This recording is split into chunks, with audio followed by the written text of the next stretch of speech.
How and why you should use a rangefinder when hunting with your crossbow. That's this episode of Death by Bunjie.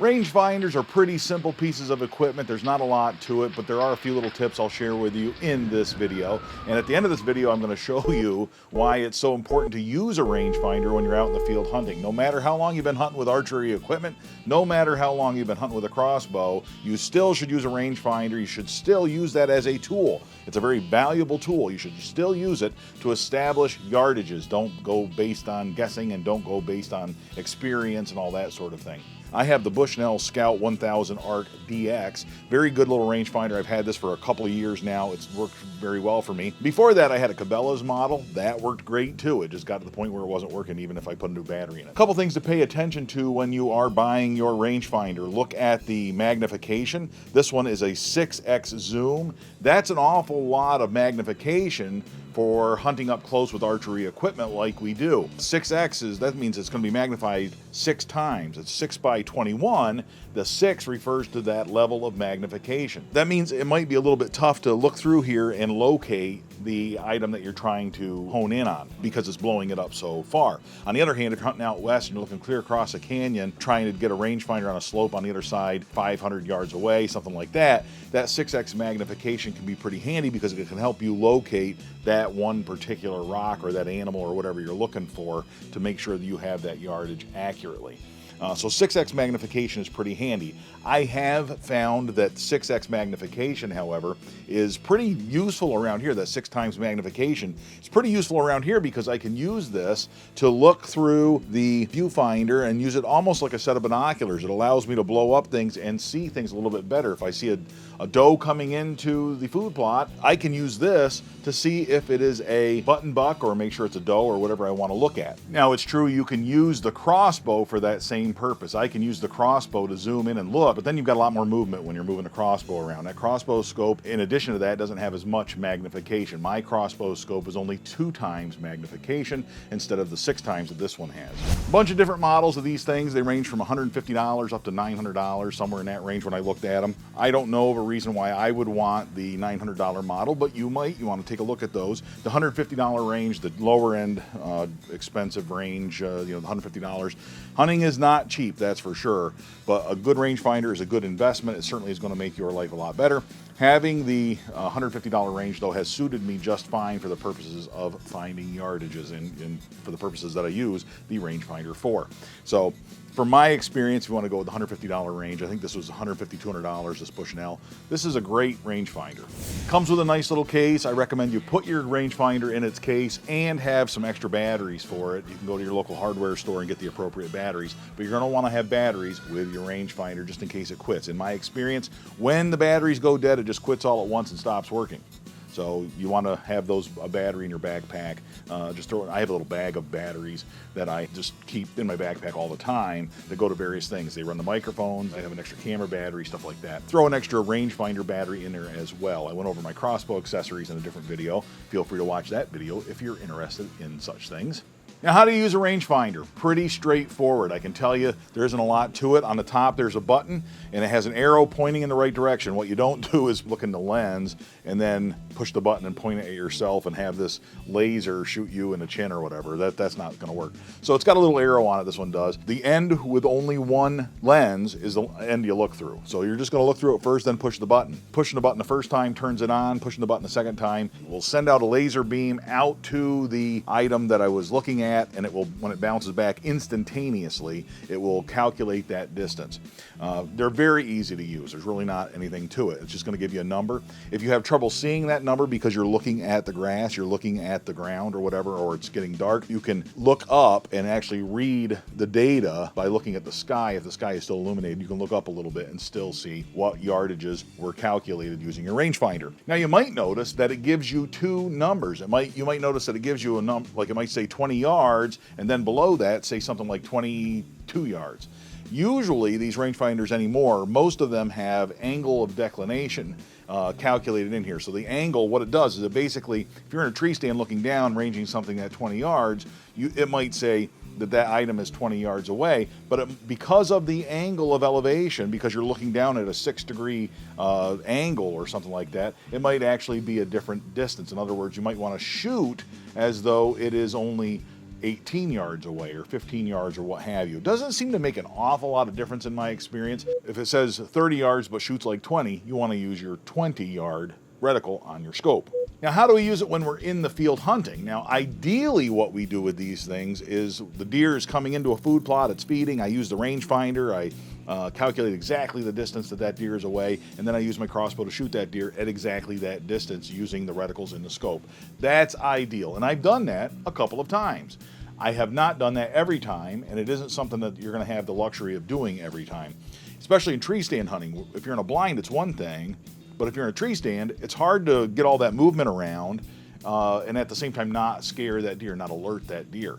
So to avoid that, what you do is you sit in your tree stand ahead of time and you use the rangefinder, look around there and sort of pick out those spots and make sure you have them memorized. Okay, this tree is 20 yards away, so if the deer's by that tree, I'm going to shoot on my 20-yard reticle. On the other hand, if he's on the other side of that tree, I'll shoot as though it's 25 yards. If he's on this side, I'll shoot as though he's 15 yards. That's the way to do it. Make sure you have a good feel for your entire area ahead of time. That way, wherever the deer travel, you'll be able to take that shot and know ahead of time how far away that deer is. Now, I can't stress this enough. Use this when practicing too. You don't guess when you're practicing. Go out there, you can mark spots in your yard, no problem, and know the yardages ahead of time, that's fine. But make sure that you are shooting accurately when you're practicing. I use this every time when I'm practicing. I range find the target, make sure that for my seat, I am exactly 20 yards, or I'm exactly 10 yards, or exactly 30 yards, so that I'm taking those proper shots. There's no point in sighting in your crossbow unless you know those distances, because you'll be sighting it in wrong. So you want to make sure that you use one of these when you sight in your crossbow, or at a minimum, you can get a long tape measure and measure out those yardages, but definitely know your distances when you are practicing.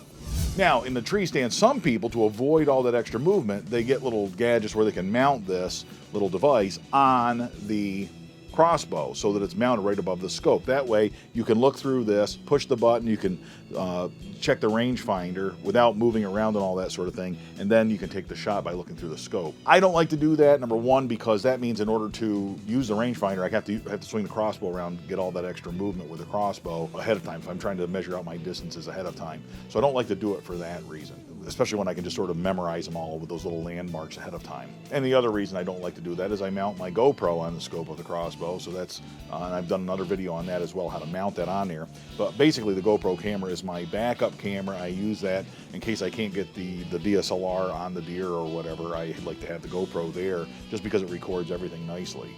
So I use the GoPro, I have that mounted on the scope, so mounting this on the scope wouldn't work for me. But that's something to consider. If you think that that would aid you in your hunting, that's the way to do it. Now, what about shooting out of a blind? What if you're hunting out of a blind, you're looking over your food plot?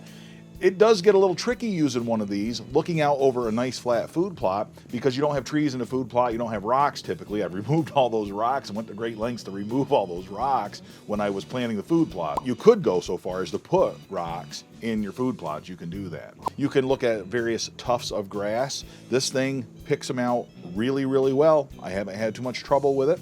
You can look at a clump of flowers. There's down in the well pad food plot, there was a little clump of black-eyed Susans, and I would range find those and was able to do it that way. And then you just know that if the deer's next to that, he's 25 yards out. If he's on the other side of that, he might be 30. If he's on closer to you than that clump of flowers, then he might be 15 or what have you. But you get that understood ahead of time. And again, in the blind, you can use one of these without too much. They're not too bad. I can sit there in the blind and use this without spooking deer. They don't, you know, I sit in the back of the blind, so I can do that. On that note, one other great use for a rangefinder is to measure the size of your food plot. You can stand on one end of the food plot, use the rangefinder to calculate the number of yards to the other end of the food plot. Then you can do the same thing for the width. That helps you when you calculate your lime, your fertilizer, your seed.